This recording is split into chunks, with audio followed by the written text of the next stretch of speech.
అందుకే ఈయనకు జగన్ మామూలుగా లెక్కలు తారుమారైపోయినాయి.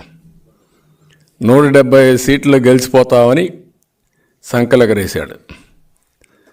ఇప్పుడు దిగజారిపోయాడు.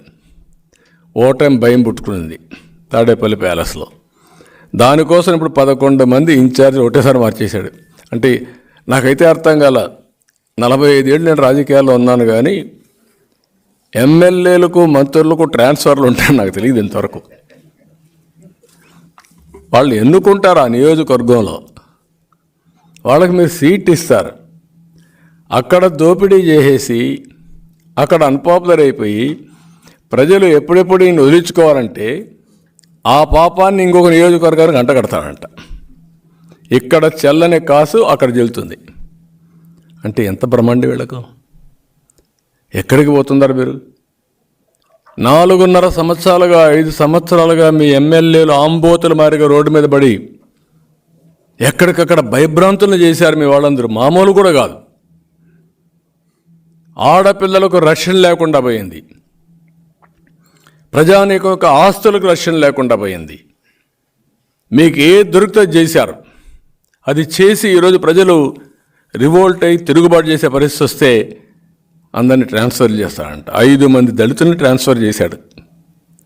అందులో 3 మంత్రులు, 2 మంత్రులు దళితులు, ఒక బీసీ మంత్రి, ఇంకో పక్కన 3 బీసీ ఎమ్మెల్యేలు.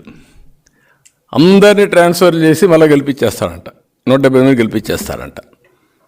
అంటే నేను అడుగుతున్నా, నీకు బీసీ మీద అంత ప్రేమ ఉంటే పులివెందల నెంబర్ 1 సీట్ కదా, ఆ సీట్లో నువ్వు గెలిపించచ్చు కదా. నువ్వు పెద్ద మహానాయకుడివి కదా, నువ్వు ఎక్కడన్నా గెలుస్తావు కదరా. నిలబడి వేరే కాన్స్టిట్యున్సీ తేలిపోతుంది నీ పని కూడా. పులివెందులు కాకుండా ఇలాంటి తప్పుడు మార్గాలు పెట్టి అక్కడుండే పులివెందుల్లో ఉండే క్యాండిడేట్ని కూడా ఎన్ని ఇబ్బందులు పెట్టాలో నిన్న చూసి 2వ జైలు పోయి వచ్చాడు. ఇంకెన్నిసార్లు పోవాలో చూడాలి. ఎలక్షన్స్ ముందు ఎన్నిసార్లు పోయినా ఈసారి ఏమవుతుందో వీళ్ళు చూడబోతున్నారు. ఇంకొక పక్కన మనం చూస్తూ ఉంటే, ఓకే వీళ్ళందరినీ చేసావు కదా, బాలినేని పైన ఎన్ని విన్యాసాలు జరిగాయి. సీట్ ఇవ్వని అని చెప్పావా? ట్రాన్స్ఫర్ చేస్తానని చెప్పావా? కాకినాడ ఎమ్మెల్యే ఉన్నాడు కదా, మొత్తం దోపిడీ అంతా నీ బినామీ ఆయనే కదా, మొత్తం ఆయనగా చేసే పనులని అందరూ ఆందోళన చేశాం కదా. నేను కూడా మొన్న ఆందోళన చేశాం కదా, ఇసుకంతా చూపించాం కదా. ఈ ఇసుక ఎవరితో చెప్పండి ఆ మీరుని. పేరు ఎందుకు చెప్పడం, నేను వాళ్ళ పేరు చెప్తే నాకే చిన్నతనం.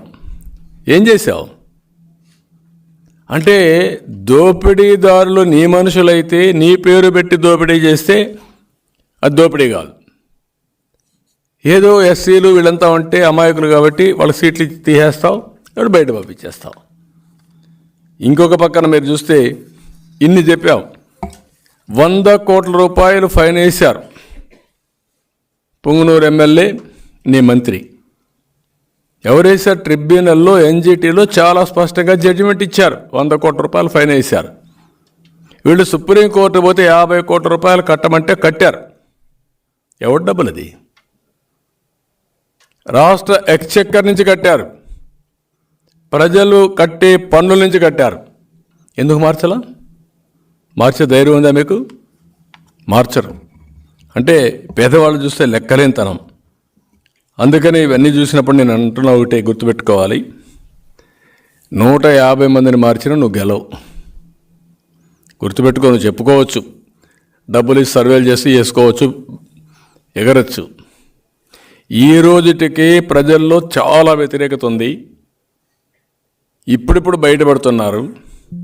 జనవరిలో మీరు చూస్తారు, ఫిబ్రవరి మార్చిలో మీరు చూడండి. నోటిఫికేషన్ వచ్చిన తర్వాత మీరు చూడబోతున్నారు. అడ్రస్ కూడా, ఒక్కొక్కరు అడ్రస్ కూడా ఉండరు. వీళ్ళ యొక్క డిపాజిట్ గల్లంతయ్యే పరిస్థితి వస్తుంది. ఎప్పుడు కూడా ప్రజల్ని ఇంత టేక్ ఇట్ ఫర్ గ్రాంటెడ్ తీసుకోవడం చాలా దుర్మార్గం, ఇది నీచం.